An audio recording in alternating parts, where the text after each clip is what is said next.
Ela é graduada em Ciências Sociais com mestrado em Sociologia pela Faculdade de Filosofia, Letras e Ciências Humanas da USP e doutorado em Ciências Sociais pela Unicamp.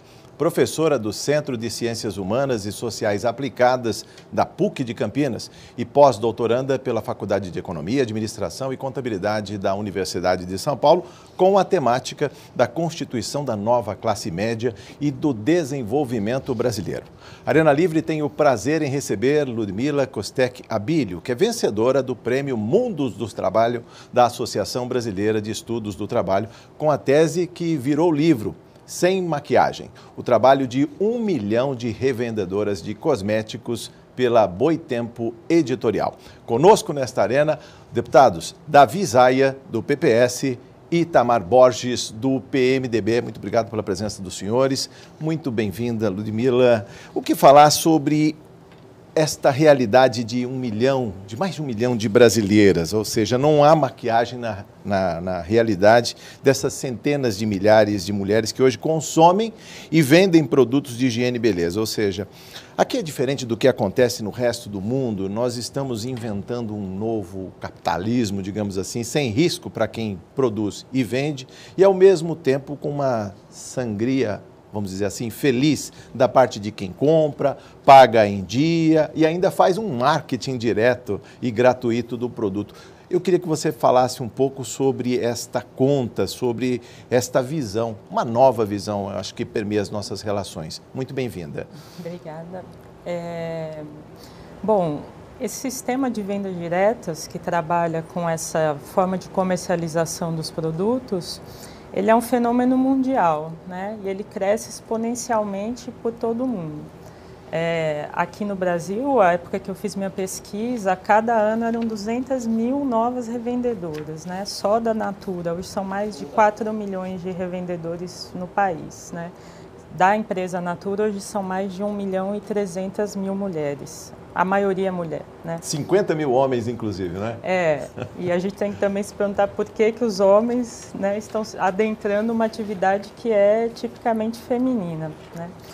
Então, para mim, a minha interpretação é que essa atividade, eu quis analisar ela em si, mas ela nos ajuda a entender uma série de transformações no mundo do trabalho em geral, né?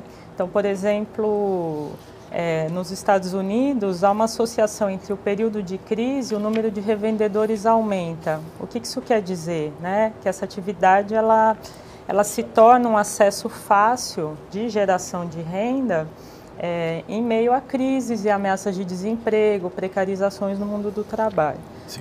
Só que o que eu tentei compreender são os riscos, os custos, as precariedades que envolvem essa atividade. Ou o trabalho além do trabalho.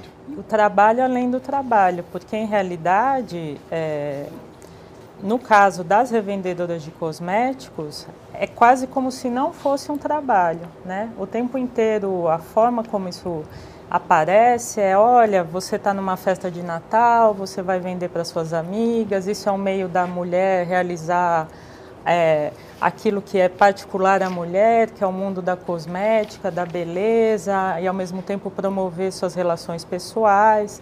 Então essa é a mensagem muito forte que envolve essa atividade. Só que o que eu fui constatando é o que as pessoas estão trabalhando mais intensivamente ou não, de acordo com a forma que elas encaram essa atividade, né? E não tem esse trabalho reconhecido. Sim. Então, e é uma questão central hoje no mundo do trabalho e que não diz respeito só às mulheres.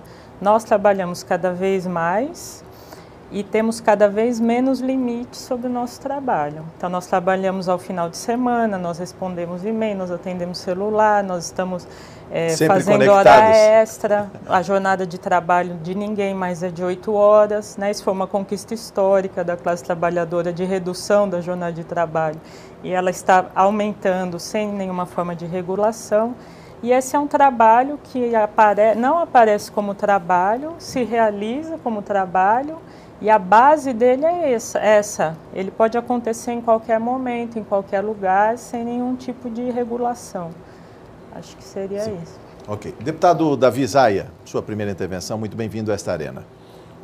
Bom, uma satisfação, professora, poder conversar sobre esse assunto tão importante, né, para o mundo do trabalho, que são as relações, como elas se estabelecem.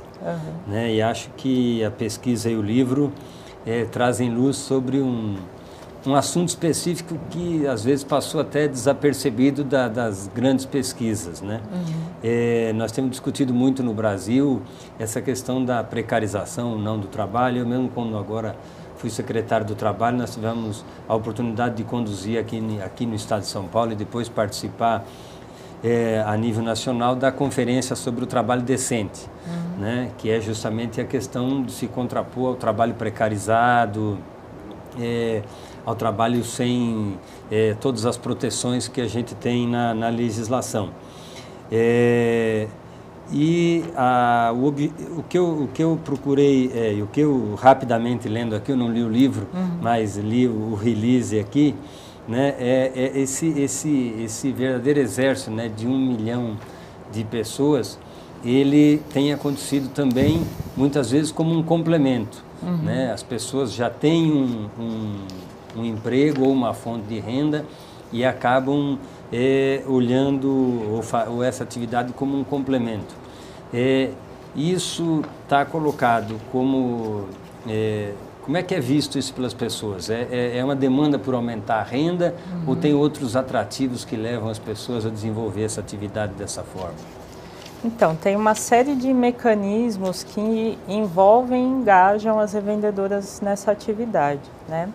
Então, e como é uma atividade extremamente flexível, varia muito dos desejos, da condição social da revendedora ao porquê de aderir a isso, né? Então, por exemplo, eu conheci mulheres que há 30 anos revendem Natura, né, e fizeram disso a sua atividade, a sua ocupação, largaram seus empregos e passaram a viver disso, né? E agora se encontram numa situação extremamente complicada, porque por alguma razão que a gente tem que entender, na última década ou mais, o número de revendedores cresceu exponencialmente, né? Agora, muitas mulheres aderem à atividade mais pensando no seu próprio consumo, né? Então, por que muitas mulheres começam a revender os cosméticos? Porque ao revender, você como consultora tem 30% de comissão sobre o preço final do produto. O cálculo é, bom, então, se eu quero consumir, eu me torno uma consultora e eu vou pagar 30% a menos. A minha comissão, na verdade, é vista como um desconto sobre os produtos, né? Então, a priori, isso seria muito vantajoso. Eu quero consumir os produtos, me engajo e tal. Agora, tem uma série de mecanismos que fazem com que a consumidora se torne uma vendedora de fato. Então, por exemplo, você tem que ter uma pontuação mínima para poder fazer um pedido. E essa pontuação, eu vou estimar, eu não sei como estão esses dados, pode estar incorreto, mas daria em torno de uns R$280 hoje. Bom, eu não vou consumir tudo isso para mim todos os meses. O que eu faço? Eu peço produtos para eu poder fechar o meu pedido. E aí o que eu faço? Eu começo a fazer um estoque desses produtos. Aí o que eu faço? Eu começo a revender para a minha rede, né? Aí todos os meses tem as promoções, que significam o quê? Que eu tenho 100% de, por exemplo, leve 2, pague 1. Então naquele segundo, em vez de 30%, eu tenho 100%. Então as mulheres vão se engajando nessa revenda, né? E começam a arcar com custos, com investimentos que a priori elas não planejaram e com os riscos da venda, né? Então todas que eu conversei já sofreram diversos calotes, como elas falam, né? Então o engajamento pode não ser visando a geração de renda, mas mais visando a facilitação do acesso ao consumo. Só que isso se transforma em trabalho. Agora também há muitas mulheres que têm muito claramente, isso aqui é um meio de eu gerar renda, né? E aí elas encaram a atividade de outra forma.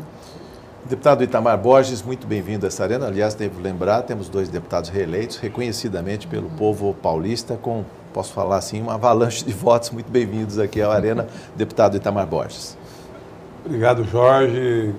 Parabenizar a Ludmila pelo trabalho, pela obra e pelo diagnóstico que acabou fazendo aí. Como disse o deputado Davi Zaia, que eu quero cumprimentar, meu colega, e deputado Davi Zaia, que foi nosso secretário do Emprego e do Trabalho e que tem uma experiência muito ampla nessa questão da relação de trabalho e que, com certeza, pode contribuir muito a partir dessa luz ou desse diagnóstico que é trazido aqui para nós hoje. Eu vejo um pouco, são situações que nós temos aí colocado. Nós temos uma situação da opção pessoal, seja pela economia, e que vai se tornando alguma outra situação com a própria pessoa, e temos aquelas que efetivamente estão fazendo disso o seu negócio, a sua renda, a sua atividade. E eu acho que isso tem muito a ver e vem ao encontro e deve ser amparado e acolhido com conscientização pela figura do MEI, que chegou aqui para nós, no nosso país, através da Lei Geral, e que já tem mais de 1 milhão de pequenos empresários legalizados e atuando pelo MEI. Eu vejo que, o que é o MEI? O MEI é a pessoa que tem uma atividade, um trabalho, e legaliza ela se tornando um pequeno empresário. Eu entendo que para essa figura é fundamental essa conscientização. E a minha pergunta é exatamente nesse sentido, professora Ludmila. Foi detectado durante o diagnóstico um trabalho de treinamento, seja do SEBRAE, seja das empresas, das escolas técnicas, de capacitação, de orientação, porque sabe-se que as empresas preparam ou orientam para a venda. Pelo menos a tendência é essa. Mas prepara para organizar o seu negócio, para efetivamente, olha, você pode se tornar um microempreendedor individual, você deve conduzir assim, que é aquilo que o SEBRAE faz muito bem. Existe? Se não existe, o livro fez com que pudesse surgir um caminho nesse sentido? Olha, o que eu acho a questão que é complexa é que, ao mesmo tempo que é um estímulo ao empreendedorismo, essa atividade, a minha interpretação é que assim, a centralidade dela, o que dá certo nela, é ela ser informal. Em que sentido? Ela não ter formas definidas. Então ela tem que se adaptar à vida das mulheres. É por isso que ela dá tão certo e ela conta hoje com esse 1 milhão de mulheres que se engajam. Porque ela não tem a forma definida, né? Até a própria empresa, ela não permite que hajam lojas, né? Então você não pode montar uma loja da Natura, né? A ela tem que o tempo inteiro, ela se baseia o quê? Isso aqui é uma relação de serviço, mas é uma relação de venda e compra dos produtos, né? Ao mesmo tempo, na época que eu pesquisei, ela estabelecia a categoria da consultora empreendedora, que eu não sei se permanece. E o que é isso? São mulheres que vendem muito, a pontuação delas é diferente, a comissão que elas ganham é diferente, e elas acabam montando, de fato, pequenas lojas que são informais, que não podem ser reconhecidas como lojas, né? Então, o treinamento, o que é que a empresa faz? Ela tem reuniões mensais com essas consultoras, que a consultora pode participar se ela quiser ou não, né? Tem uma mediadora que é a promotora de vendas, essa é uma funcionária de fato da empresa, né? E aí qual a função dessa funcionária? É apresentar os novos comerciais, é falar sobre os produtos, de alguma forma estabelecer um discurso homogêneo da marca para que ela se possa propagar pelo trabalho das revendedoras. Então, a questão é, será que para as empresas que trabalham com isso, elas teriam interesse em formalizar de alguma forma esse empreendedorismo, ou elas contam de fato com um empreendedorismo extremamente flexível, né? E a outra questão seria, em que medida esse empreendedorismo de alguma forma contribuiria com uma menor precariedade dessa relação de trabalho, né? Ficariam essas duas questões que eu não saberia responder, mas eu tenho a ideia, o que me parece é que pelo lado das empresas é extremamente profícuo não ter forma definida, né? É o auge da informalidade. Acho que pensando na precariedade, é que a figura do MEI, me parece que ela vem, o que ela vai possibilitar para a pessoa? Ela passa a ter o seu CNPJ e também a contribuição na Previdência Social, que muitas vezes ela está na precariedade porque ela não tem essa essa possibilidade na informalidade. E, junto com isso, eu acho que para essas figuras, para essas pessoas que tornam efetivamente uma geração de renda. E o MEI é justamente isso, é aquele informal que se tornou empresa, porque é bem simplificado, tanto a questão tributária como a forma de conduzir. É uma atividade pessoal mesmo, que se torna um pequeno empresário. Me parece que seria um caminho importante para contribuir, para diminuir ou para eliminar essa precariedade, ou um dos passos. Com certeza, eu acho que o MEI é fundamental e, junto com isso, se as empresas não têm interesse ou se não fazem, que possa ter aí uma ação. Como eu tenho certeza, o secretário da Visaia fez muito pela Secretaria de Emprego e do Trabalho, que são os cursos de capacitação, de formação, de orientação. Claro que alguns para formar mão de obra, mas nesse caso seria mesmo para capacitar, para gerir seu negócio. Aí formação de empreendedores, Sebrae, empreendedores. Para gerir seu negócio, a sua atividade, seja mais informal que seja. Entendi. Antes de passar a palavra ao deputado da Visaia, só lembrando como a empresa Natura foi citada, eu vou responder, na verdade, repassar a resposta dada ao jornal Folha de São Paulo em recente entrevista concedida pela professora Ludmila. A empresa respondeu à reportagem da Folha de São Paulo que a relação com as consultoras é de natureza comercial não exclusiva, ou seja, pode vender várias marcas, em modelo de negócio existente no Brasil há mais de 50 anos e que a venda direta proporciona autonomia e complemento de renda a 2,8 milhões de brasileiros. A empresa acredita na força transformadora das relações, no poder da cosmética como meio de conexão com o próprio corpo, com o outro e com a natureza. Busca negócios socialmente justos, ambientalmente corretos e economicamente viáveis, senão não sairia um negócio dessas proporções. E tem 1.600.000 consultores no Brasil e em outros países, mundo afora. Deputado da Visaia, olha o tamanho do negócio. Eu acho que justamente é essa facilidade de você não ter vínculo, não ter horário, não ter... Quer dizer, que permite que qualquer pessoa pode entrar nisso, né? E sobre a questão, né, levantada pelo deputado Itamar, que tem atuado muito, né, nessa questão do empreendedorismo, na verdade, eu acho que o MEI, como ele foi instituído, ele é uma alternativa para todas as pessoas que trabalham por conta própria ou que não têm nenhum vínculo empregatício, de ter alguma proteção. Né? Mas, na verdade, o que a gente percebe, e acho que é o que acontece, né, que a professora aqui está apontando, que a empresa tem toda uma preparação para atrair pessoas, porque interessa para a empresa vender. Então, atrair as pessoas, como foi dito, até às vezes pelo interesse em consumir, né? E depois você tem todo um mecanismo que acaba levando que para consumir mais barato ela tem que vender também, né? E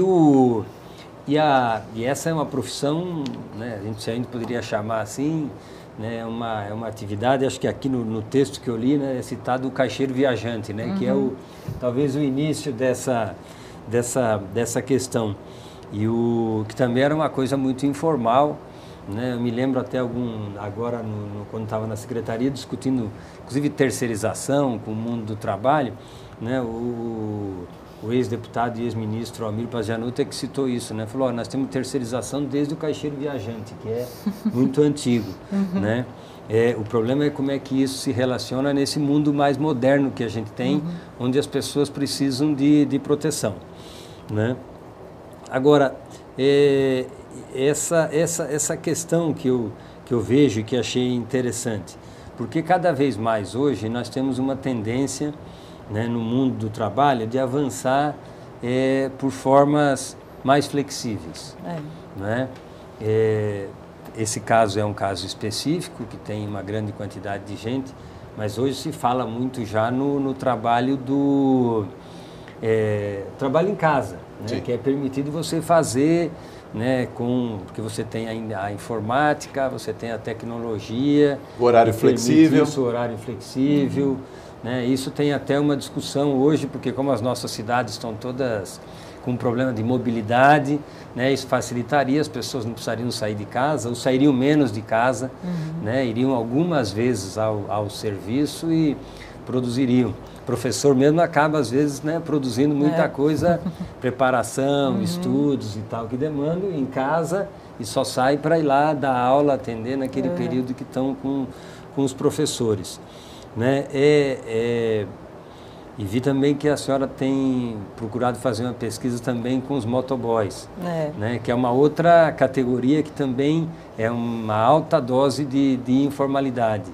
Né? Se repete esses mecanismos também, as pessoas estão nessa atividade pela mesma facilidade, essa informalidade, essa possibilidade de ficar, de certa forma, livre, é um atrativo para essa forma de emprego? Para os motoboys? Para os motoboys e aqui para as consultoras, a senhora já afirmou que sim, né? Que esse é um grande atrativo. Então, juntando as questões, né? Nós temos hoje no mundo do trabalho um fortíssimo estímulo ao empreendedorismo, né? E nós podemos olhar o lado positivo disso e o lado contraditório também, né? Porque nas últimas décadas, no mundo, a gente tem uma série de transformações do trabalho que, na verdade, se traduziram em desregulações e novas formas de regulamentação do trabalho, né? E as terceirizações, uma série de formas que eliminaram determinadas garantias e direitos, né? E possibilitar essa transferência de custos, de riscos para o trabalhador. E o que eu gosto muito de pensar não é tanto nessa dicotomia que a sociologia do trabalho usa o tempo inteiro, que é o trabalho formal ou informal, né? Como o trabalho formal é o que nós queremos, é o ideal, e o informal, sendo que nós sabemos que o mundo do trabalho formal também está passando por uma série de precarizações. Ter carteira assinada não quer dizer que você vai ter sua jornada de trabalho regulada, que você não vai ter uma intensificação, que a gente fala, que é você trabalhar mais no mesmo tempo. Que vai receber benefícios e salários em dia. Exatamente, né? Ou várias formas que correm junto com a carteira assinada, as metas, as bonificações, são formas de estimular a produtividade do trabalhador e que se torna a fonte central de rendimento, né?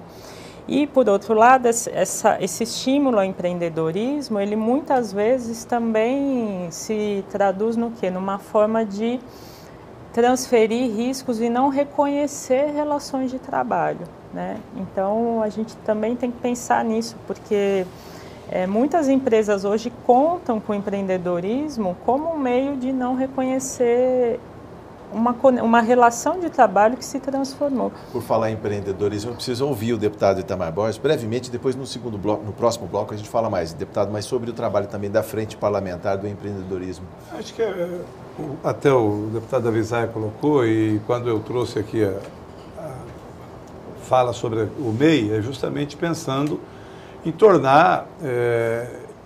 torná-los empreendedores. Inclusive os motoboys, citado aqui pelo deputado Avisaia, até porque é a cultura que contribui para gerar renda, para a organização, seja da atividade que a pessoa opta ou por uma empresa pequena, média ou grande. Mas eu queria até, dentro desse contexto, fazer uma pergunta para a professora Ludmila. O Brasil é pioneiro nessa atividade? No mundo, o Brasil é o pioneiro? Não. Para esse sistema de venda? Esse sistema é o que ele falou, a figura fundante dele é do caixeiro viajante, né? Quer dizer, planetária, então. É muito antiga, só que olha que interessante, era uma atividade tipicamente masculina. No início do século, com uma série de regulações do trabalho, as empresas tiveram que optar. Até então, esses trabalhadores eram reconhecidos como empregados, mas como você ainda não tinha tão definidos os direitos do trabalho, isso não era uma questão se ele era empregado ou não, né? E quando você tem uma série de regulações do trabalho na Europa e nos Estados Unidos, que depois vão se espraiar aí, as empresas têm que falar, bom, nós temos vínculo ou não, né? E aí se estabelece essa relação comercial. E com o passar do tempo ela vai se tornando uma atividade tipicamente feminina, né? Porque me parece existe empresa local ou regional que atua nesse sistema de venda ou só as grandes mesmo? Eu imagino que tem, assim, eu não vi na minha pesquisa, né? E como eu foquei nessa relação, eu pesquisei as empresas que apareciam no caminho. Eu vendo Avon, vendo Demilos, tem várias empresas, né? Agora eu imagino que tenham pequenas empresas que trabalhem com isso, sim. No próximo bloco vamos falar um pouco mais sobre essa mulher brasileira, ávida de consumo. Diz que a mulher brasileira é cara, que gosta de beleza e acha que isso é um investimento. No próximo bloco do Arena Livre, que volta em instantes.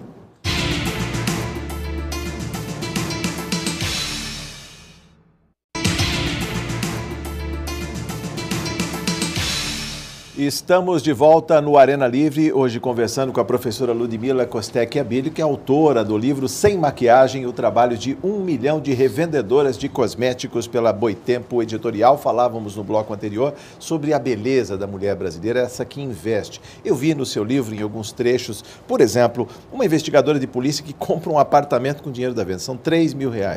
Ou seja, para ela ganhar 30%, se não houver desconto, ela vendeu 10 mil no mês de dezembro para a empresa. Ou seja, é muito empenho, é muita vontade de ganhar dinheiro. E lembro também em outros trechos, por exemplo, com uma professora que diz que os produtos são tão bons que se auto-vendem. Não precisa fazer nada para vender, despachar pedido, emitir boleto, pagar e distribuir as encomendas não é trabalho? É muito interessante isso, porque a forma que as revendedoras encaram a atividade depende da identidade profissional que elas têm, né? Isso para mim foi uma coisa que ficou muito clara. Então, por exemplo, essa senhora que eu citei antes, de 60 anos, ela fez disso a atividade dela e quando ela começou a revender, tinha um estatuto profissional ser vendedora. Eram poucas vendedoras, né? Ela era reconhecida como uma revendedora natura. E com o passar dos anos, a concorrência vai aumentando e essa identidade dela é fortemente ameaçada. Até porque você tem um espraiamento para todas as classes que passam a revender natura, né? Isso que nós chamamos hoje de nova classe média, também são faxineiras, empregadas domésticas, manicures, uma série de trabalhadoras que também passam a vender e consumir os produtos que elas não tinham acesso antes, né? Então, para essa mulher, a identidade dela de revendedora foi bastante abalada, né? Já, por exemplo, essa professora que eu conversei, ela se reconhece como professora de uma escola bem reconhecida de São Paulo, né? E o que ela fala para mim, olha, eu vim dar entrevista para você, mas você chamou a pessoa errada, porque eu não sou revendedora, eu sou uma professora, né? Então, para ela, ter a identidade revendedora não combina com a sua trajetória profissional, mas ela está lá revendendo, né? E comprando muitos produtos, inclusive, né? Ela fala que ela continua a vender porque ela quer consumir. Ela fala, eu tenho prejuízo porque a venda dos produtos foi proibida na escola, mas as próprias diretoras continuam comprando, né? Porque os professores são empreendedores hoje também. Então ela fala, olha, tem professor vendendo goiabada, vendendo lingerie, vendendo tanta coisa aqui que a escola proibiu as vendas, né? Os professores tentando ganhar o seu complemento de renda dentro da escola. Mas a marca é tão forte que as próprias diretoras continuam burlando e comprando os produtos, né? E só para terminar, essa investigadora ela já tem uma visão muito mais pragmática. Olha, eu vou revender, eu uso o meu local de trabalho, eu revendo, eu catalogo todos os meus clientes, eu sei quais são as demandas deles, eu planejo o meu estoque, etc. Então ela usou o próprio trabalho dela como um meio muito profícuo para ela vender os produtos. Deputado Davi Zaia, no caso dessa professora, só lembrando, o salário dela enquanto professora é a sobrevivência e as vendas diretas, o luxo, o supérfluo, né, cabem outras coisas na vida. Deputado.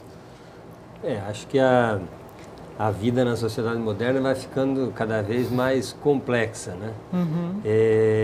E até a possibilidade da propaganda, do que você recebe, acaba levando a que as pessoas tenham mais, vamos dizer, mais atrativo para ser consumidor de produtos que muitas vezes não eram, né? O Brasil hoje é o segundo ou terceiro maior consumidor de produtos de beleza, né? E eu participei de uma feira onde disseram também, viu, deputado Itamar, que os homens também são muito consumidores, porque também são muito vaidosos no Brasil, então acabam ajudando, quer dizer, e as mulheres devem vender também, então, muito. Só um número, deputado Davi Zaia, está aqui no livro, na página 79, mercado de cosméticos no Brasil.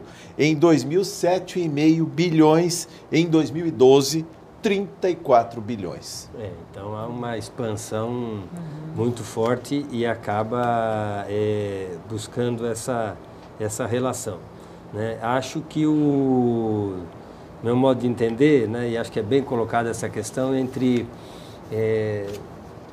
o trabalho formal e o trabalho informal, né? Isso é muito trabalhado, eu tenho acompanhado vários autores, né, que separam isso como uma forma de... Olha, o trabalho formal é o trabalho protegido, e na verdade não necessariamente é. Né? Eu sou bancário, atuei na área como bancário, então acompanhei a evolução dos bancários se tornando, né, hoje verdadeiros vendedores. Né? Quer dizer, a pessoa está lá, mas todo dia tem um acesso de produtos que tem que vender. E nem sempre conta com essa facilidade. E com cota também, né? Tem que atingir cotas, metas. Os bancários chegam a relatar que chega um período do mês, às vezes da semana, onde o chefe já começa a cobrar tipo aquilo que acontecia nas linhas de produção. Né? A linha de produção estava lá marcando, produziu tantas peças. Já está terminando o dia, estamos abaixo do objetivo do dia. Né? Agora acontece também nos bancos. Olha, o dia está passando e você só abriu uma poupança, então no fim do dia não vai atingir a meta, só vendeu um seguro, só vendeu uma capitalização. Então você tem uma cobrança que é permanente, porque senão vai chegar no fim do mês, sabe que não vai cumprir. Né? A sua visão, quer dizer, essa possibilidade de trabalho, mesmo sendo tão, vamos dizer, totalmente desregulamentado, né? Ela pode oferecer para aquelas pessoas que se organizam na sua atividade e planejam a sua atividade, uma forma de fato de ter renda e de ter ganhos, inclusive como teria se tivesse um emprego formal. A pessoa pode planejar se ela fizer disso uma atividade fim, né? O que eu vi foram mulheres, algumas, né? Não é a regra. O que eu vi, pensando até nos dados da empresa, se umas têm tanto lucro, outras estão pagando para trabalhar. Se você fizer a média do que a empresa chama de distribuição de riqueza, que ela faz para as revendedoras, né, se você calcular lá o quanto dá isso por mulher, você fala, bom, mas se essa aqui está ganhando 10 vezes mais do que isso, então algumas ficaram sem nada. Né? Então, é possível elas terem renda com isso? É possível, como eu disse, por exemplo, como essa investigadora fez. Né? Ela usou o trabalho formal dela para vender, e ela vende com desconto, então ela vende acho que com 10% de desconto, então nenhuma consultora concorre com ela no local de trabalho, ela tem um monopólio das vendas, eu falo, no local de trabalho dela. Ela conseguiu um mercado então, que permite até que ela faça um diferencial. Ela conseguiu se estabelecer. Né? Então, se a gente pensar que são 1 milhão, para todas não dá, vai ter as que vão se sobressair, ou como essa que fez uma loja informal, né? E ela disponibiliza os produtos, então você pode ir lá e testar, que é uma coisa que a venda por catálogo não permite, né? E ela acaba vendendo para as vendedoras, ela criou uma rede de pessoas que até trabalham para ela. Ela vende para vendedoras, portanto ela abre mão do desconto que ela teria de 30%. Essa loja dela é uma potência, assim, porque ela vende com 20% de desconto, já, de saída.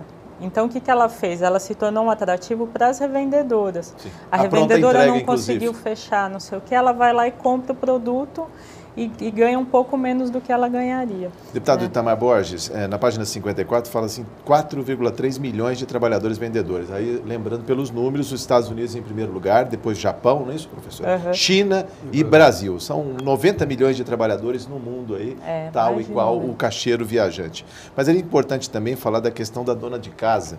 Essa aqui também vai ao vizinho, né? Eu estou vendo aqui, conectada com os modos específicos de viver, de pensar e de sentir a vida. Em média, R$300 de ganho por mês. Não é mais que um Bolsa Família sem governo, deputado? Essa é uma questão.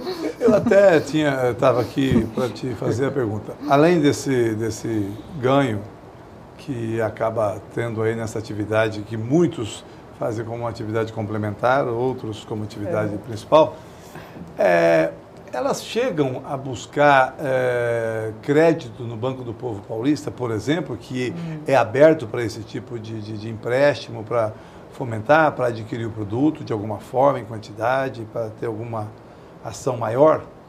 Das que eu conversei, ninguém falou nisso. Talvez por desconhecimento, professor. É importante falar sobre isso, porque elas honram com capital próprio o risco do negócio. E tem que pagar em 21 dias o boleto que é sagrado, sob pena de parar na Serasa e no SPC. É isso? Eu até falo porque, de repente, é uma alternativa interessante para essas que transformam em negócio efetivamente, e que a grande maioria, acredito, não tem os detalhes aí, mas acho que são dois caminhos, né? Tanto a formalização para o MEI, como a orientação no sentido dessa oportunidade.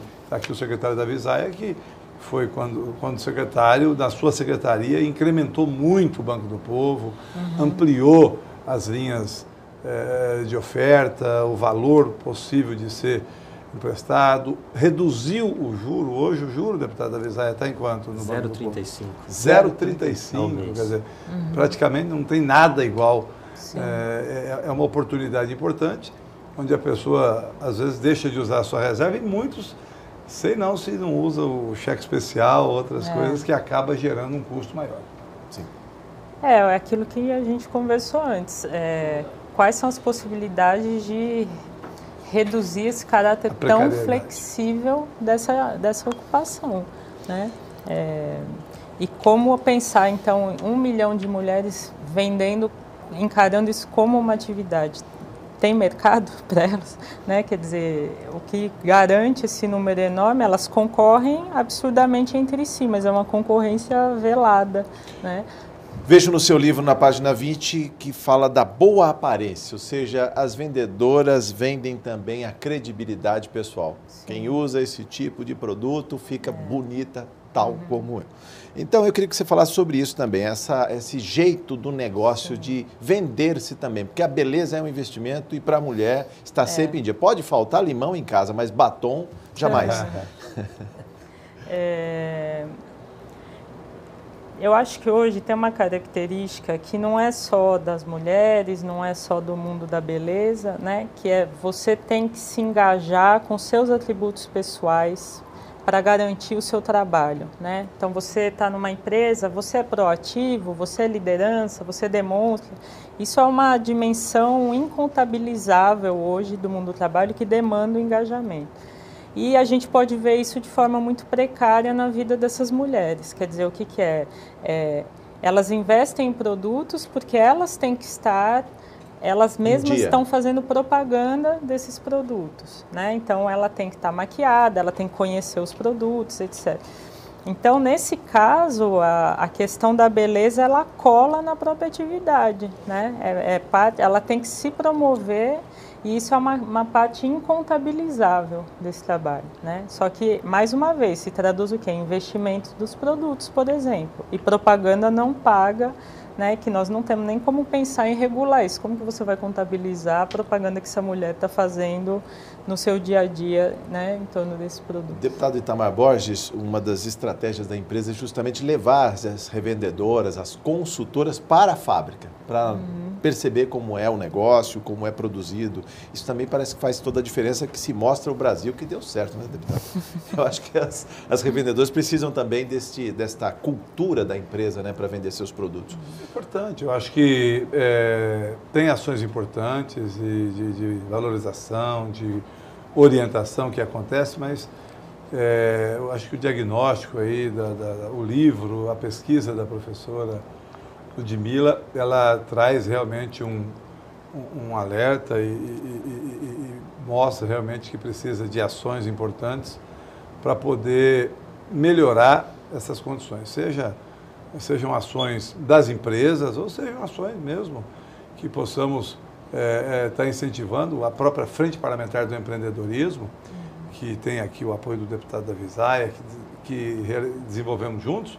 Podemos criar aí um debate, uma audiência pública para poder debater o tema, o assunto, e junto apresentar propostas, caminhos que possam eventualmente contribuir para a melhoria dessa condição das vendedoras, dessa atividade que se exerce em grande número aqui no país. Tal como orientação na questão da formalização, da linha de crédito, da viabilidade, da inviabilidade dessas opções de na verdade, fazer só para o seu próprio consumo. Enfim, eu acho que dá para pensar e contribuir. Eu acho que o livro ele traz aí uma série de caminhos que nós podemos seguir aí e ampliar e contribuir nesse sentido. Deputado Davisaia, também uma consideração, o senhor falou do juro do Banco do Povo Paulista, 0,35%, mas é importante falar, doutora Ludmila, com a inadimplência, que é baixíssima também nesse negócio, 0,8%, qual é a mágica para que as pessoas paguem corretamente em dia e tudo mais? Isso é interessante também para pensar em termos de quem está arcando com os riscos do quê, né? Então, me parece que os riscos da comercialização são transferidos da empresa para as mulheres, né?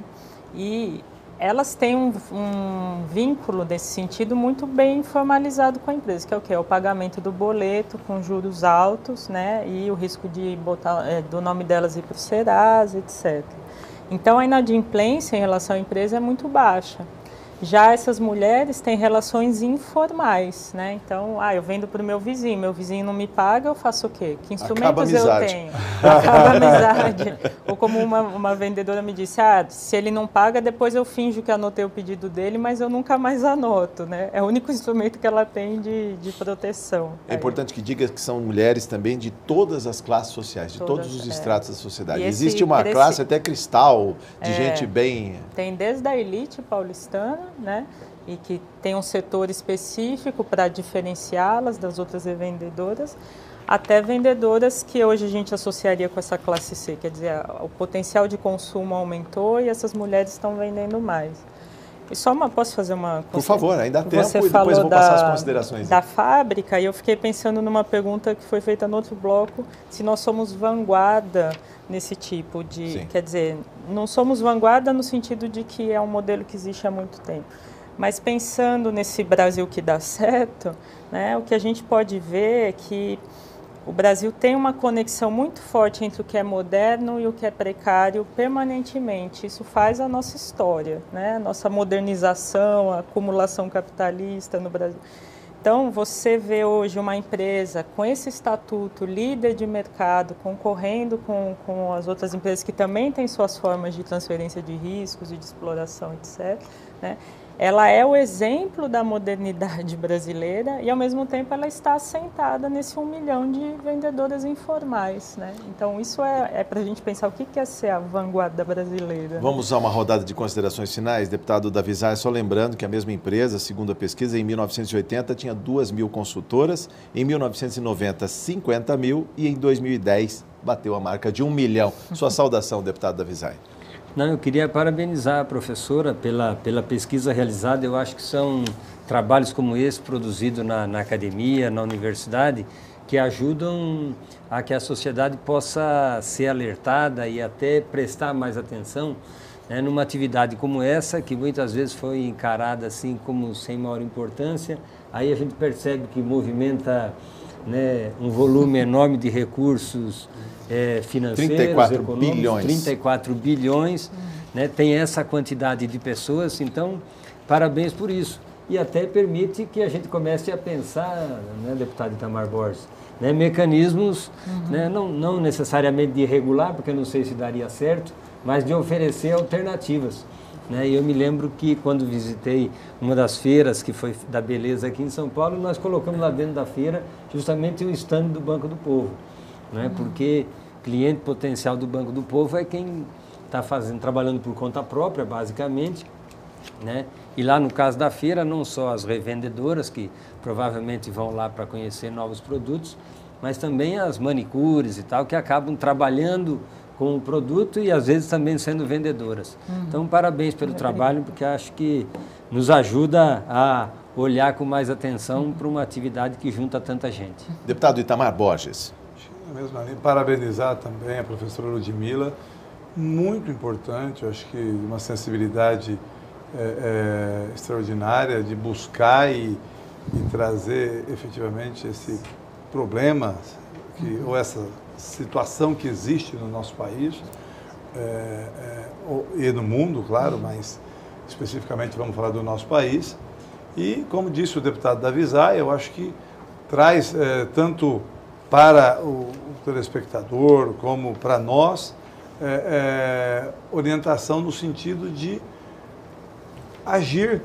Por exemplo, a Frente Parlamentar do Empreendedorismo, junto com o apoio do deputado Davi Zaia, vamos sim levar, e acredito que o SEBRAE e outros órgãos já têm, mas levar esses dados e essas informações ao SEBRAE, à Secretaria do Emprego e do Trabalho, ao Banco do Povo Paulista, para que esses possam, ou com divulgação, ou com orientação, ou com conscientização, ou com capacitação, contribuir para a melhoria, para a redução da precariedade e para a melhoria dessa atividade. Parabéns, e realmente são iniciativas e pesquisas como essa que contribuem para que a gente possa buscar soluções.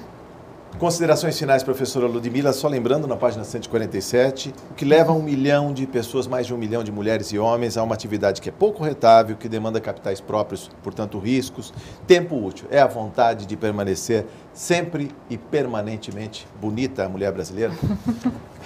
Eu agradeço a vocês pela conversa, pelas perguntas que também contribuem com as reflexões futuras aí.